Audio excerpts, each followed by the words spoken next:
사람도 믿을 것 같아요.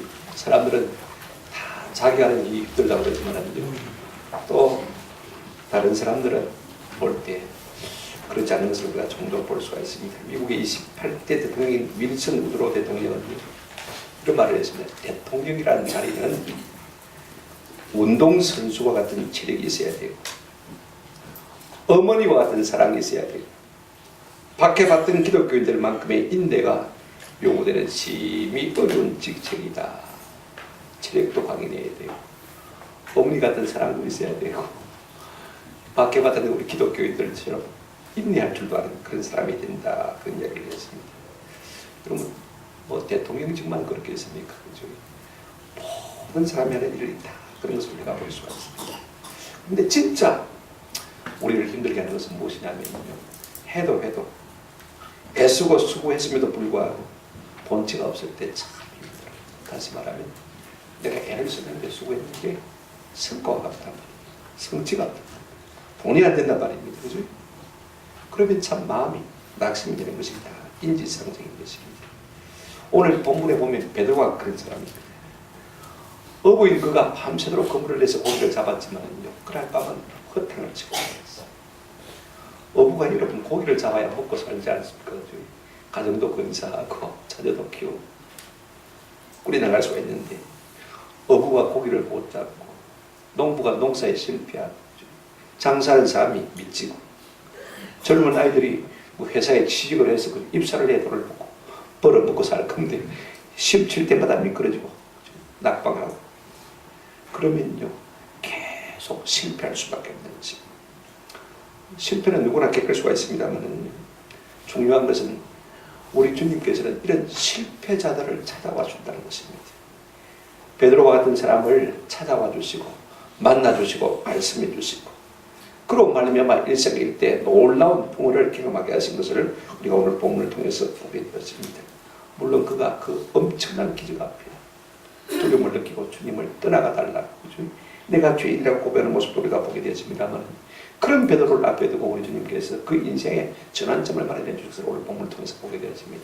이제 부르는 네가 사람을 취하리라 사람 닦는 어부가 되리라 하고 사명을 주신 것을 볼 수가 있습니다. 때로 우리가 실패의 언저리가 성공의 밑받침이 됐다는 사실을 조금 기억할 필요가 있을 것 같아요. 이제 우리가 베드로의 부르심을 좀 살피면서 몇 가지를 좀 생각해 보십시다. 첫째로 우리가 생각할 것은 베드로의 텅 빈 인생에 찾아오신 예수님입니다.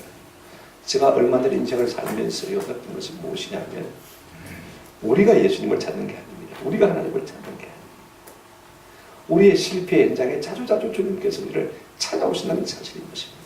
오늘 본문을 보면 왜 무슨 전적인지 알 수가 없지만 밤이 밝도록 수고하고 그물을 냈지만 한 마리 고기도 잡지 못하고 실패한 베드로에게 우리 주님이 그 곁에 와 계시다는 사실을 볼 수가 있습니다. 물론 여러분 많은 사람들을 가르쳤습니다. 그러나 그것은 제 생각에는 본문을 가만히 유심히 보니까 구색 같아요. 오늘 본문을 보시길 바랍니다.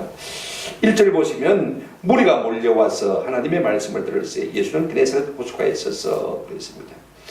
조금 거꾸로 문맥을 맞춰놓으면 좋을 것 같아요. 예수님께서 그네사렛 호숫가에 서 계시니까 무리가 말씀을 들으려고 나왔다 이렇게 이해하시면 될 것 같아요. 우리 예수님은요 언제 어디서나 말씀을 전하신 것을 볼 수가 있습니다.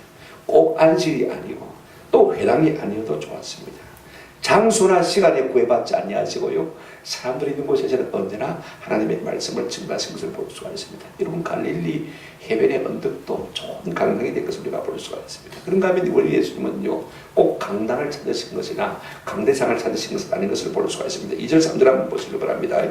호숫가에 배 두 척이 있는 것을 보시니 어부들은 배에서 나와서 그물을 씻는지라 예수께서 한 배에 오르시니 그 배는 시몬의 배라 육지에서 좀 되기를 청하시고 앉아서 배에서 무리를 가르치시니 그랬습니다.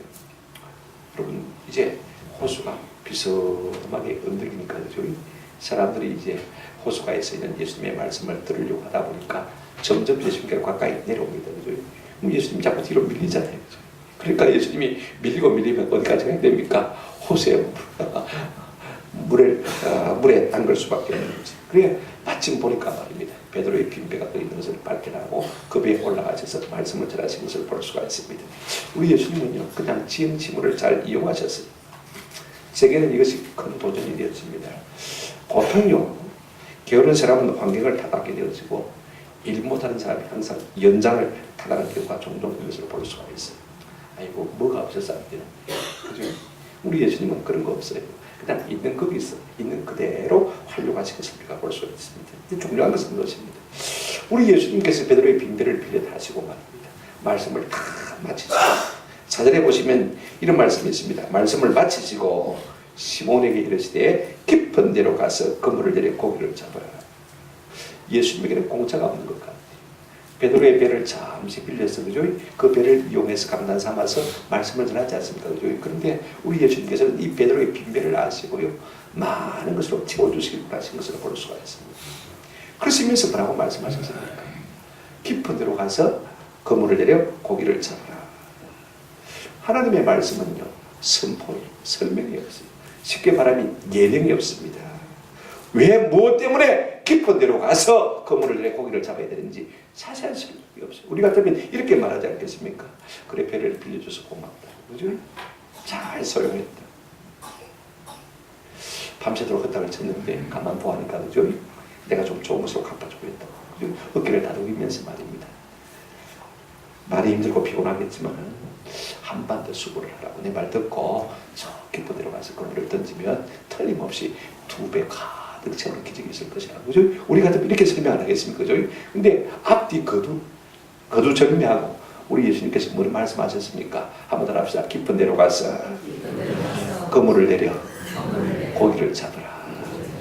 우리 같으면 여러분 쉽게 이 말씀이 납득이 되겠습니까? 수긍이 가겠습니까? 순종이 되겠습니까? 아니 전후좌우 문맥 설명이 전혀 없습니다. 그래 고맙다, 고생했다든지 그죠? 그래 내가 보상을 해주고 싶다든지 그렇게 하면 고기가 얼마나 잡힐 것이라든지 그죠? 그런 설명을 해주면 얼마나 좋겠습니까? 보통 사람 같으면 아마 반발심이신 것입니다. 그죠? 저 사람이 무슨 말 하고 있나? 지금 내가 반선으로 헛떡 짓고 밤 꼬박 새웠고 피곤해서 죽겠고 입다달 싸가기 싫고 그 다음에 그물마저 다시 쓰는데 또 무슨 가서 배를 그물을 내려 고기를 잡아요. 도무지 상식적으로는 납득이 안 가는 말씀입니다. 근데 때로 우리 하나님께서 우리에게 말씀하실 때요, 우리에게 좋은 것을 주실 때는 이와 같은 방식으로 우리에게 말씀하신다는 것입니다. 여러분 성경은요, 이와 같은 명령문으로 거의 다 되어 있는 것을 볼 수가 있습니다. 내 마음에 맞지 않지만은 내 환경과 상황에 따라서 이 말씀이 좀 그렇게 들리지만은 그러나 이 말씀을 순종하면 그 배후에는 하나님께서 뭘 주시겠다는 것입니까? 우리에게 필요한 모든 좋은 것을 주시겠다는 그런 하나님의 약속이 이 속에 포함되어 있는 것을 우리가 볼 수가 있어요. 여러분 비근한 예로 한번 들어보십시다. 아브라함에게요, 하나님께서 어떻게 말씀하셨습니까? 그 아브라함의 아들 이삭이 아브라함이 사랑하는 아들인 줄도 압니다. 그죠? 하나밖에 없는 독자인 것도 압니다. 그런데 하나님께서 아브라함을 찾아오셔서 뭐라고 말씀하셨습니까? 아브라함아, 내 사랑하는 아들 독자 이삭을 내게 뭐로 바치라? 번제로 바치래. 세상에 그냥 제물로 바치래도 못할 것인데 말입니다. 각을 떠가지고 그걸 태워서 내게 바치라. 그렇게 말씀하시는 것을 볼 수가 있습니다. 하나님께서 아브라함에게 이렇게 요구하실 때는요, 네가 네 아들 내한테 주면 나는 내 아들, 내 독생자 예수 그리스도를 십자가에서 많은 사람을 위해서 대속물을 주겠다. 이와 같은 약속을 가지고 지금 아브라함을 찾아오신 것입니다. 그런데 우리는 그걸 잘 모르니까 말입니다. 무슨 순간 하나님이 이럴 수가 있나 하고 금방 시에 들어버린 것을 볼 수가 있습니다. 우리 예수님은요, 베드로를 만나주신 이유가 무엇입니까? 그가 실패한 것도 알고 계십니다. 그의 배가 빈배란 사실도 알고 계십니다. 그래서 그 배를 빌려 다시고 좋은 것을 주시기 위해서 지금 깊은 데로 가서 마라, 그물을 내려 고기를 잡아라 라고 말씀하고 계신 것을 볼 수가 있습니다. 우리 예수님은 항상 실패자 곁에 계십니다. 그래서 우리에게 말씀해 주십니다. 그런데 우리가 알아듣지 못하는 거예요. 왜? 우리 방식으로 말씀 안 해주십니다. 예령이 없으니까, 설명이 없으니까, 내 논리에 맞지 않으니까, 내 상식에 맞지 않으니까, 내 상황과는 전혀 다른 말씀이니까 우리 아예 들으려고 조차도 하지 않고 순종할 마음도 없는 것입니다. 우리 스스로 하나님의 복을 차버리는 경우가 엄청나게 많은 것입니다. 그러나 우리 예수님이 우리의 가정에 오시면요, 능히 우리의 가정의 문제를 해결해 주실 줄로 믿습니다. 내 삶 가운데 들어오시면 내 삶의 실패의 문제를 능히 넉넉히 다 해결하시고 아름다운 열매 맺는 복을 주실 줄로 믿습니다. 자 보십시오. 이와 같은 예수님의 명령 앞에 베드로가 어떻게 반응을 보입니까? 오늘 본문에 보시면요, 깊은 데로 가서 그물을 내려 고기를 잡으라는 예수의 말씀에 베드로가 5절에 이렇게 반응하고 있는 것을 볼 수가 있습니다. 시몬이 대답하여 이르되 스님, 우리들이 밤이 새도록 수고했을 때 잡은 것이 없지만은 말씀에 의지하여 뭘 내리리이다? 그물을 내리리이다. 참 미안합니다, 여러분. 베드로가 어떻게 해서 이 마음이 생겼는지 잘 모르겠어요. 자, 보십시오. 밤 꼬박 지었습니다. 그죠? 피곤합니다. 배도 지금 꼬박 죽을 지경입니다. 그물도 이미 씻었습니다. 이제는 집에 가서 먹고 쉬어야 됩니다. 근데 우리 예수님께서 깊은 데로 가서 그물을 내려 고기를 잡으라라고 말씀하시는데, 담담하게 말씀하시는데, 이 말씀이 베드로의 가슴 속에 들려올 때는요, 뜨겁게 들려오는 거예요. 참 놀랍니다. 지금 베드로가 그물을 씻고 있으면서 예수님께서 자기 배를 빌려서 말씀을 전하실 때 간간히 바람께 들려오는 말씀을 들었을 것입니다. 아니면요, 저분이 무슨 말씀하시나 하고 귀를 쫑긋 기울여서 들을 수도 있습니다. 그죠? 여러분, 믿음은 어디서 생기는 것입니까? 말씀을 들으면서 생기는 것을 우리가 볼 수가 있습니다. 이 말씀 속에서 우리는 베드로의 몇 가지 고백을 생각해 볼 수가 있습니다. 자, 지금 이렇게 베드로가 고백하고 있습니다. 우리들이 밤이 새도록 수고했을 때 잡은 것이 없지만, 지금 베드로는 고기 잡는 일의 전문가입니다. 그죠? 이 갈릴리 호숫가에서 잔뼈가 굵고 온 사람입니다. 그 다음에 바닷속을 맹경 들여다보듯이 훤하게 잘 알고 있습니다. 그런데 내가 밤이 새도록 수고했지만 잡은 것이 있다 없다? 없다. 오늘 우리가 다 우리 일의 전문가입니다. 그렇죠? 지난 한 해 동안 우리가 힘써서 달려왔습니다. 수고했습니다만, 그러나 여러분, 오늘 우리의 마음의 상태를 베드로가 지금 이 말을 대신해주고 있는지도 잘 모르는 것입니다. 내가 한 해 동안 수고했지만 아무 소득이 없습니다. 이 말을 지금 베드로가 대신해주고 있는지도 모르지. 베드로는 분명히 고기 잡는 일의 초보가 아닙니다. 전문가입니다. 그렇죠? 환히 들고 있는 사람입니다. 그런가 하면 놀고 먹는 불안당도 아닙니다. 밤새워 일할 줄 아는 노력파였습니다. 그는 밤을 새워서 고기를 잡았습니다. 여러분, 무엇인지 모르지만 성공하려면 그렇게 노력했다고 사람들이 다 상식적으로 생각하고 있지 않습니까? 밤이 맞도록 수고했다. 이 말은 사도 바울이 참 많이 쓰는 말입니다. 수고했다는 말을 참 많이 써요. 코피 아워란 말인데 말입니다. 어릴 때 우리가 그렇게 외웠습니다. 코피 아워 하면 코피 흘리는 시간, 그렇습니다. 여러분, 너무 힘이 드니까 코피가 줄줄 나오는 시간이 수고하는 시간이라 이 말인 것입니다. 골로새서 1장 29절에 이를 위하여 나도 내 속에서 능력으로 역사하시는 역사를 따라 힘을 다하여 수고하노라. 그럴 때 힘을 다하여 수고한다고 할 때 바로 수고한다는 말인 것입니다. 밤새도록 힘을 다해서 수고했어요. 오늘 본문을 보게 되지만 전문가도 실패합니다. 그죠? 노력파도 뭡니까? 실패합니다. 이것이 인생인 것을 볼 수가 있습니다. 근데 그렇게 했지만은 두 번째 말이 참 중요합니다. 밤이 새도록 수고하였을 때 잡은 것이 없지만은 그러나 이제는 내가 말씀에 의지하여 그물을 내리리이다. 전문가인 이 어부가 말입니다. 목수 출신 예수님의 말을 전적으로 막겠다는 말입니까? 순종하겠다는 말입니다. 우리 같으면 어떤 생각이 들겠습니까? 지쳐 있습니다. 그물도 씻었습니다. 허탕을 쳤습니다. 억수로 피곤합니다. 지금 정오가 가까웠습니다. 자, 여러분, 그러면 낮이 되면 이제 고기들은요, 깊은 바닷속으로 들어가 버리거나 아니면 어디에 주로 삽니까? 숲쪽 밑으로 들어가 버리거나 바위 밑으로 들어가 버립니다. 그물을 내려봐야 잡히지가 않습니다. 상식적으로 생각할 때는 이 일이 얼토당토 않는 일입니다. 그러나 나도 전문가로서 해봤지만 또 애써 노력해봤지만 실패하는 인생입니다. 그러니 이제는 내가 예수님의 말씀에 의지해서 한번 순종해 보겠습니다. 그렇게 지금 고백하고 있는 것을 볼 수가 있습니다. 누구나요, 자기 생각이지 않습니까? 자기 인생이 있습니다. 자기 주장이 있고 자기 고집이 있는 것이 다 인생입니다. 그런데 지금 베드로는 그걸 막겠다는 말입니까? 내려놓겠다는 것입니다. 깨끗이 내려놓겠다는 것입니다. 목수이신 예수님 앞에 모든 것을 다 내려놓겠다는 것입니다. 말씀에 의지하겠다. 내게 들려주는 그 말씀에 의지하겠다. 내가 지금 한번 순종해 보겠다는 것입니다. 오늘 우리의 실패 현장에도 주님께서 종종 우리에게 말씀해 오십니다. 저는 그렇게 생각해요. 이 레바란 말씀, 그것은요, 꼭 기록된 말씀이 아니랄지라도 그때그때 감동을 주시는 말씀 아닙니까? 그죠? 이 말씀이 오늘 우리에게 있습니다. 그런데 우리가 순종할 마음이 없어요. 내 행편과 처지와 생각을 다 종합해 보면요, 이건 택도 아니다. 그렇게 자꾸 생각해 버리는 거예요. 자꾸 부인해 버리는 거예요. 자꾸 거부해 버리는 거예요. 그래서 순종할 마음이 전혀 없습니다. 이건 택도 아니다. 이건 택도 아니다. 이건 어린 판부는지도 없다. 그렇게 생각하는 것입니다. 아주 오늘 우리가 살면서 말입니다. 우리의 실패 현장에서 간혹 들려주시는 이 네헤마의 말씀에 귀를 기울이시고 좀 우리의 자신을 내려놓고 순종할 수 있는 은혜가 있기를 주님의 이름으로 축원합니다. 그럴 때 그가 경험한 것이 무엇이냐면 오늘 본문을 보십시다. 6절 7절을 보시기 바랍니다. 그렇게 하니 고기를 잡은 것이 심이 많은지라 그물이 찢어지는지라. 7절 보시면요, 이에 다른 배에 있는 동무들에게 손짓하여 와서 도와달라니 그들이 와서 두 배의 채움에 잠기게 됐더라. 사실 우리 예수님은요, 깊어 내려가서 그물을 던져 순종하면 두 배 가득한 고기를 주시려고 이미 마음에 작정하고 계셨습니다. 조건은 무엇입니까? 베드로가 순종하냐 하지 않느냐, 여기에 달린 것을 볼 수 있습니다. 그런데 놀랍게도요, 바람길에 예수님의 말씀에 귀를 기울이고 있던 이 베드로는 내가 저번에 말씀을 한번 순종해봐야 되다는 생각이 심렸습니다. 그리고 자아를 내려놓았습니다. 여러분, 우리가 주님을 따르고 주님께 순종하고 말입니다.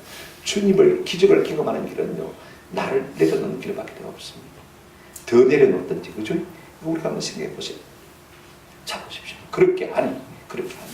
옛날 번역에는 그리 한적 고기를 잡은 것이 심히 많았다. 그물이 찢어지는 정도로 고기가 많은 거죠. 그러니 할 수 없이 친구의 배를 불렀습니다. 좀 빨리 온다. 그래서 두 배 가득 고기를 채웠는데 그 배가 잠길 정도가 됐다라고 말하고 있는 것을 볼 수 있습니다. 일생일대 붕어를 경험한 것입니다. 생각해 보십시오. 어젯밤에 썼던 배와 똑같은 배를 썼습니다. 그죠? 어젯밤에 썼던 그물을 똑같이 썼습니다. 그죠? 어젯밤에 갔던 그 바다입니다. 그 갈릴리 없습니다. 어젯밤에 그 사람이 똑같이 고기를 잡았어요. 근데 여러분, 달라진 것이 무엇입니까? 어제까지는 내가 내 힘과 내 지식과 내 능력으로 했고, 오늘은 누구를 따라 했습니까? 예수님의 말씀을 따라 것을 볼 수 있습니다. 이것 하나 차이밖에 없어요. 여러분, 우리의 삶의 차이가 많은 차이가 있지만요, 다 똑같습니다. 그러나 가장 중요한 다른 차이가 있다면 무엇입니까? 내가 말씀을 듣고 하느냐, 내 생각을 따라하느냐, 이것이 가장 중요한 것입니다. 자, 보십시오. 말씀을 의지하여 그물을 내렸더니 그리한즉 두 배 가득 채우는 만선을 경험한 것입니다. 우리 하나님은 우리에게 주실 때요, 째째하게 주시는 하나님이 아니십니다. 풍성하게 넘치도록 주시는 분입니다. 성경에 이런 부분들이 참 많이 있습니다. 우리의 구하는 것이나 생각하는 것에 넘치도록 하신 거죠. 요한복음 10장 10절에 보시면 내가 온 것은 양으로 생명을 얻게 하고 더 풍성히 얻게 하시는 것이다. 우리가 주님의 말씀에 순종하시면요, 우리 하나님은 얼마든지 우리에게 좋은 것을 주실 수가 있는 겁니다. 제가 전에도 한번 말씀을 드렸습니다만, 우리 국민일보에 베드로의 기적이라는 그런 기사가 한번 실린 적이 있습니다. 저 영덕의 남정면 구결이 김상태 집사님, 구계교회 집사님인데, 이분이 2000년도 12월 23일쯤 됐던 것 같아요. 목사님 만나서 그런 이야기를 나눴다고 합니다. 목사님, 우리 교회가 너무 낡았는데 아무래도 좀 새로 좀 손을 봐야 되겠는데 좀 기도해 주십시오. 내가 고기를 잘 잡으면 그거 가지고 좀 수리를 할 수 있겠는데 목사님 기도해 주십시오. 그래, 목사님이 집사님 기도하십시오. 하나님은 도와주시겠습니까?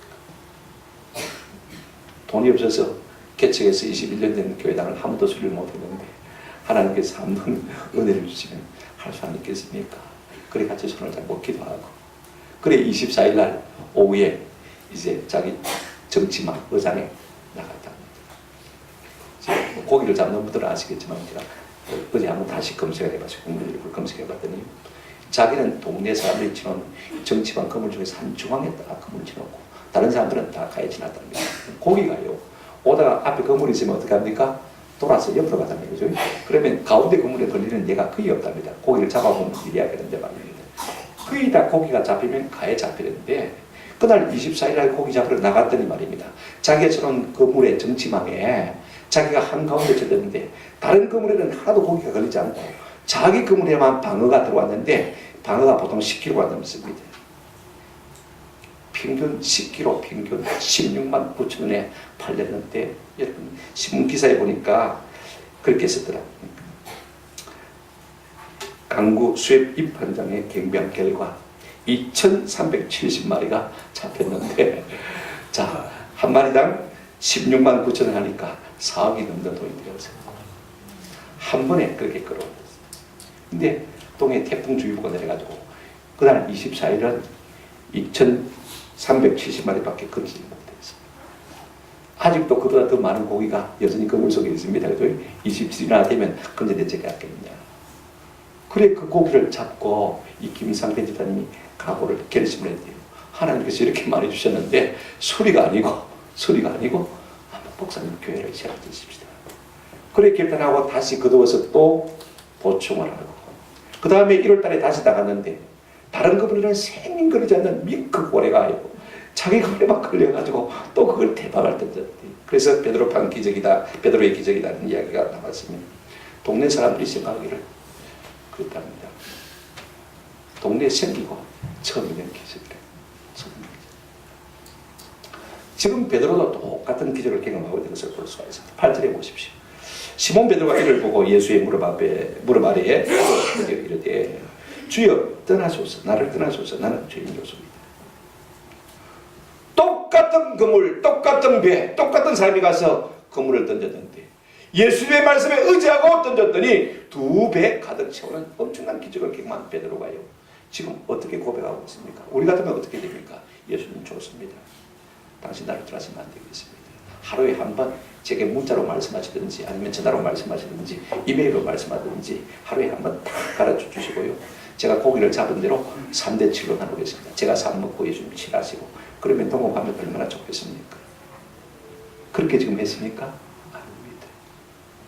엄청난 기적 앞에 이 베드로가 예수님 앞에 나를 좀 제발 떠나주십시오. 나는 죄인입니다.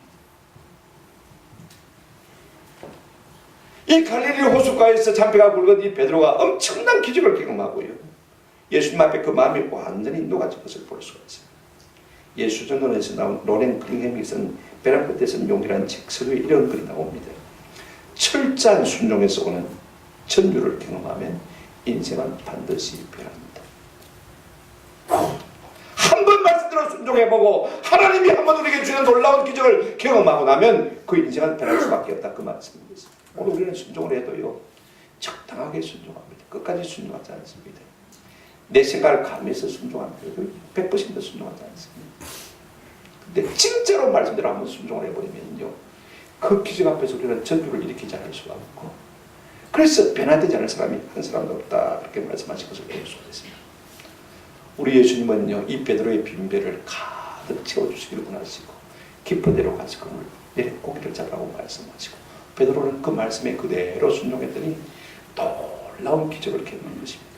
기적을 경험하고 그는 예수님을 내게서 떠나달라고 부탁하는 것을 볼 수가 있습니다. 이런 베드로에게 우리 예수님께서 세 번째로 어떻게 말씀하셨습니까? 자 보십시오. 오늘 본문을 다시 한번 보시길 바랍니다. 10절 하반절을 보시면요 이렇게 말씀하고 있습니다. 세베대 아들로서 시몬의 동업자의 야곱과 요한도 놀랐습니다. 예수께서 시몬에게 이르시되 한번 더 합시다. 무서워하지 말라. 무엇 때문에 지금 베드로가 무서워하고 있습니까? 무엇 때문에 우리 예수님께서 무서워하지 말라고 말씀하고 계시는 것입니까? 자 보십시오. 호수 속을 밍밍할처럼 훤히 내려다보고 계신 예수님이라면요 지금 베드로의 생각에 어떤 생각이 사로잡혀 있냐면 나를 모르는 것이 하나도 없을 것이다. 그렇게 생각하는 거죠. 내 속에 좋은 것만 있다면 예수님 좋겠죠. 그죠? 그러나 내 속에 좋은 것보다 안 좋은 것이 훨씬 더 많으니까 예수님이 뭐합니까? 두려운 것입니다. 내가 죄인이라는 것입니다. 시편 139편에 보시면 여호와여 주께서 나를 살펴보셨으므로 나를 아시나이다. 주께서 내가 앉고 일었음을 아시고 멀리서도 나의 생각을 밝게 하시오니 나의 모든 길과 내가 눈뜬 것을 살펴보셨으므로 나의 모든 행위를 잊게 하시오니 여호와여 내 혀의 말을 알지 못하시는 것이 하나도 없으십니다. 마음의 생각도 아시고 입술의 말도 다 아시나 모르시는 것이 없으신 하나님 앞에 내 모든 것이 적나라하게 다 드러나니 두렵지 않을 수가 없는 것입니다. 그러니 나를 떠나달라고 부탁할 수밖에 없는 것입니다. 그런데 우리 예수님께서는 도리어 뭐라고 말씀하십니까? 두려워하지 말라. 무서워하지 말라. 무슨 말씀입니까? 걱정하지 말라. 내 모든 죄를 내가 다 사할 것이다. 그리고 내가 너와 함께 있을 것이고 너를 사명자로 삼을 것이다. 라고 말씀하시는 것을 볼 수가 있습니다. 두 번째 예수님의 말씀이 무슨 말씀입니까? 다시 계속 읽습니다. 10절 보시면 예수께서 시몬에게 이르시되 무서워하지 말라. 이제부로는 네가 사람을 치리라 하시니 이제부로는 이제 우리 예수님께서 베드로의 삶을요, 이 기적을 통해서, 이 순종을 통한 기적을 체험함으로 말미암아 그가 하나님 앞에 전율을 느끼는 이 삶을 기점으로 해서 이후로 모든 삶을 변화시켜 주시겠다라고 말씀하신 것을 볼 수가 있습니다. 이제는 네 삶의 방향도 목적도 목표도 다 달라질 것이라고 말씀하고 있습니다. 이제는 내가 너를 고기 잡는 어부가 아니라 사람 잡는 어부로 사용하겠다고 말씀하셨습니다. 구약의 표현을 한다면요, 많은 사람을, 천한 만민을 복받는 대로 돌아오게 하는 사람으로 내가 너를 사용하겠다, 그 말씀인 것입니다. 시작적인 표현으로 말한다면 복음 전도 일꾼으로 너를 사용하겠다, 그 말씀인 것입니다. 여러분, 직업의 기준이 없습니다. 그죠? 고기 잡는 어부나 전도자나 뭐가 나쁘고 뭐가 좋은 것이 있습니까만, 그러나 귀한 것은 차이가 있습니다. 누가 하나님의 마음을 더 기쁘시게 할 것인가 하는 것은 차이가 상당히 많아요. 잘 보십시오. 고기 잡는 것이 귀하겠습니까? 하나님 보시기에, 그죠? 아니면 사람을 죽기로 인도하는 것이 더 귀하게 보이겠습니까? 하나님 보시기 바랍니다. 사람 보기에 그저 그만일지 모릅니다. 그죠? 다 판단을 잘 못하겠습니다만 그렇지 않습니까? 어제 신문에 보니까 투 아이룽이라는 중국 사람이 있습니다. 나이가 55살인데 말입니다. 이분이 선교사님하고 연계가 돼가지고 12년 동안 탈북민을 갖다가 우리 한국으로 건네준 사람의 수가 500명인 겁니다. 물론 처음에는 돈을 받고 시작했는데 하다 보니까 말입니다. 그분들의 얼굴 빛을 보고 있어요. 자기도 모르는 그러한 사명감을 느꼈다고 했어요. 이분들이 딱 탈북을 해가지고 그 험난한 어려운 길을 딱 건너서 라오스나 태국에 딱 데려다 주면 말입니다. 얼굴에 환한 미소를 띠고 얼마나 감사했는지, 얼마나 좋아하는지. 돈 얼마 받은 그것이 중요한 것이에요. 그렇게 계속 하다 보니까 중국 고안에 걸려가지고 숨어 살다가 할 수 없이 한국 이제 난민 신청해가지고 한국에 들어와서 하십니다.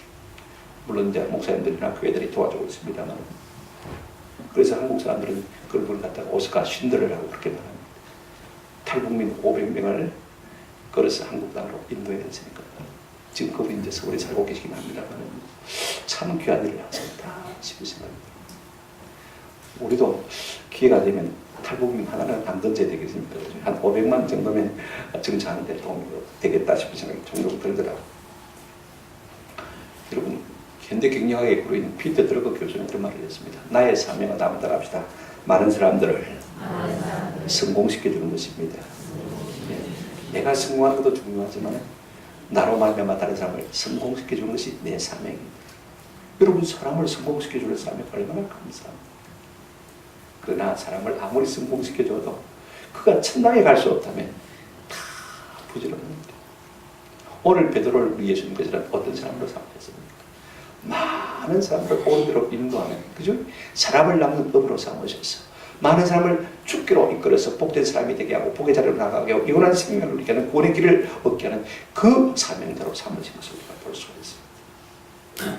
여러분, 베드로는요, 잠시 자기의 배를 빌려주고 우리 예수님으로부터 엄청난 상급을 받은 것을 볼 수가 있습니다. 여러분, 물질의 복이 중요한 것이 아닙니다. 엄청난 사명의 복을 받은 것을 볼 수가 있습니다. 이 사명 앞에 베드로가 어떤 모션을 취합니까? 오늘 본문 11절을 한번 보시기 바랍니다.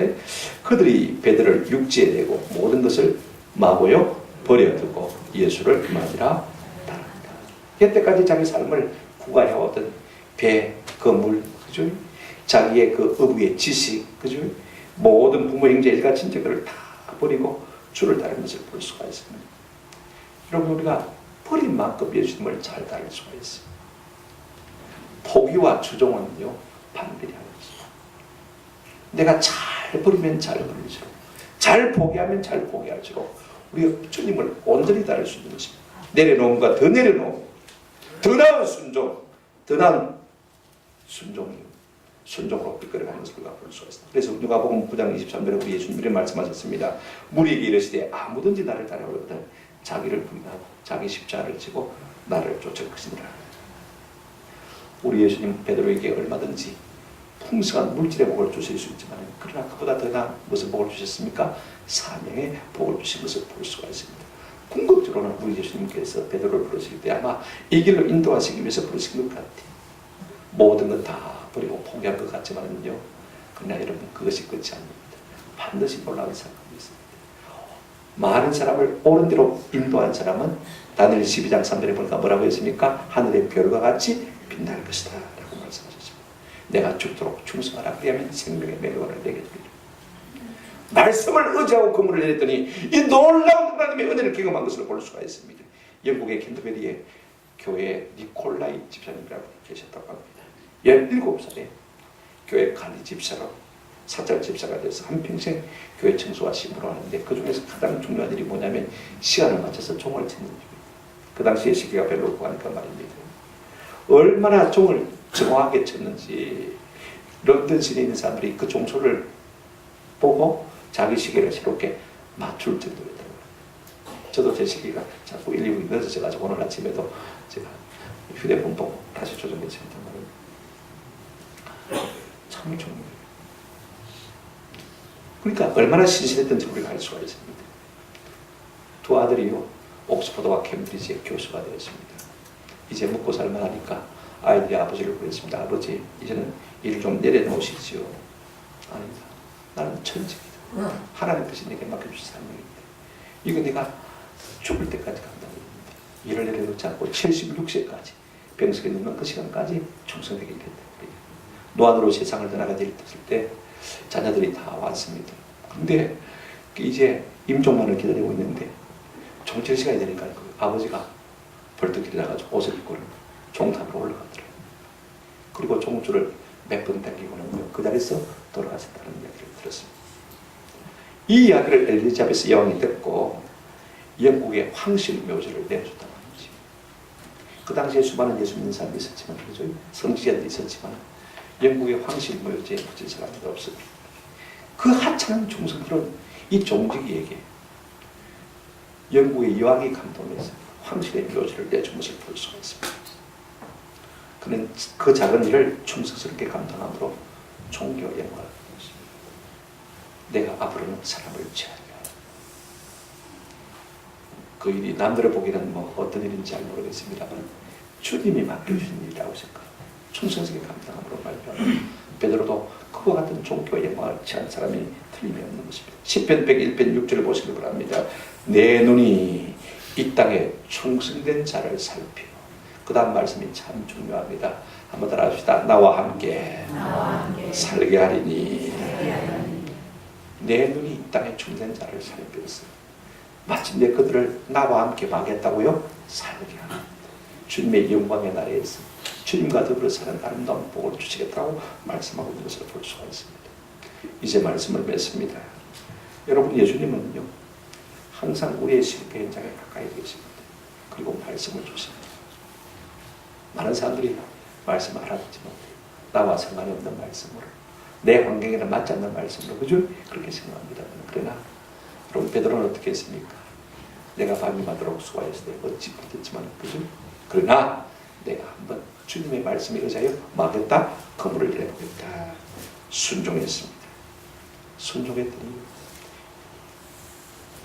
한평생 삶에서 헤어보지 못한 놀라운 풍요를 경험하게 되죠. 이 엄청난 기적 앞에서 그는 전율했어요. 두려워 떨었습니다. 무서웠어요. 그 두려워하는 베드로에게 우리 주님께서 두려워하지 말라, 무서워하지 말라. 앞으로는 네가 사람을 채울 것이다. 많은 사람을 옳은 대로 돌아오게 하는 별과 같이 빛나는 사람으로 만들어 주시겠다. 그렇게 말씀하셨습니다. 그렇다면 여러분 한번 생각해 보십시다. 무엇으로 베드로가 이 엄청난 복의 자리에 들어가게 되었는가? 이것이 참 중요합니다. 무엇으로 말미암아 이 베드로가 이 엄청난 복의 자리에 들어가게 되었는가? 5절 말씀 다시 한번 우리 한번 읽어보십시다. 5절 같이 들어가겠습니다. 시작. 시몬이 대답하여 이르되 선생님, 우리들이 밤이 밤새도록 수고하였을 때 잡은 것이 없지만 말씀에 의하여 내가 그물을 내리라. 한번 합시다. 말씀에 의하여. 사람은 다 누구나 부족합니다. 너무 내 생각, 내 지식, 내 경험 의지하지 않는 은혜가 있기를 바랍니다. 너무 크게 생각하면요, 우리 주님 우리를 위해서 예비하신 진짜 좋은 복을 우리가 누릴 수가 없습니다. 때로는 우리의 실패 현장에서 우리 주님의 음성을 좀 더 크게 들어주는 은혜가 있기를 주의 이름으로 축원합니다. 주님은 변화의 주님이시고 주님은 능력의 주님입니다. 주님의 말씀은 권세가 있습니다. 주님은 없는 것을 있게 하시고 안 되는 것도 되게 하시는 주님, 성립게 하시는 주님인 것입니다. 어떻게 하면 내 인생이 좀 피해질까? 어떻게 하면 우리 한국 경제가 회복될까?